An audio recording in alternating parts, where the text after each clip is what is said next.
degdeg wuxuu qaban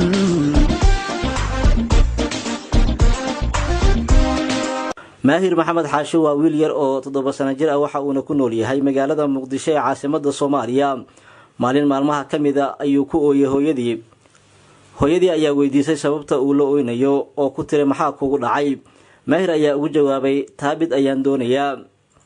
hooyadiisa ayaa mar kale si la yaab leh su'aashaas ugu celisay oo weydiisay waxa uu la ooynayo abdi taabid ayaan rabaa ayuuna ku jawaabay markaas ay hooyadii waxa ay weydiisay hadii ay u wacdo abdi taabid waxa uu markaas ku oranayo maahir ayaa ku jawaabay waxaan dhahayaa abti imow intaasi kadib ayaa hooyadii dhashay maahir maxamed xaashi waxa ay baadigoob u gashay sidii ay xiriir ula sameyn lahayd taabid cabdi maxamed oo ahaa gudoomiyihii hore ee gobolka Banaadir ahna duqii magaalada Muqdisho nasiib wanaag waxa ay heshay teelka mudanaha waxa ayna u dirtay fariin qoraaleed ay ugu sheekeynayso baahida ay markaas ku sugan tahay iyo sida ay u fulinayso ballanqaadkii wiilkeeda iyo dalabkii oo hooyadii weydiistay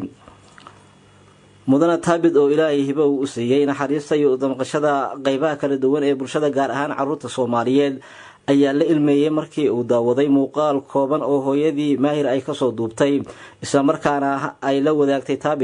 taabid ayaa markiiba waxa uu u ballan qaaday inuu fulinayo dalabka maahir yare waxa uuna ugu dambeyn u qabtay maalinta Khamiista ah ee bisha barakeysan ee Ramadaan ay kow tahay in hoygiisa ay ugu keento si uu ula kulmo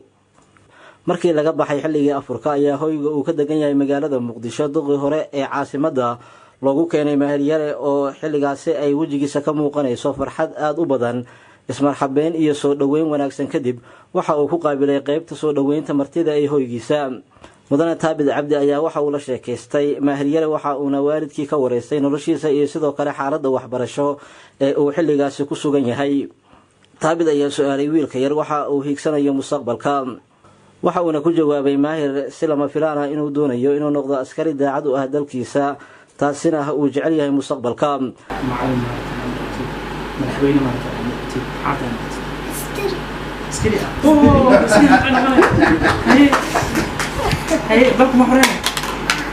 isagoo intaa kadibna guddoonsiiyay hadiyad qaali ah oo ugu talagalay mudane taabid ayaa bulshada Soomaaliyeed ay ku xusuusataa sida uu ugu damqaday carruur iyo waayeel badan oo duruufo dhanka nolosha ah ay u saamixi weysay inay iska bixiyaan daryeel caafimaad oo ay u baahnaayeen taasina uu u suurageliyay dad badan oo xanuuno kala duwan qaba kuwaas oo dalka gudihiisa wax looga qaban waayay inuu u fududeeyo daryeel caafimaad oo dalka dibadiisa dalkayo dadka wari dantakii wade xaqdooday umadan deecan dibkiyo dandarada ka jira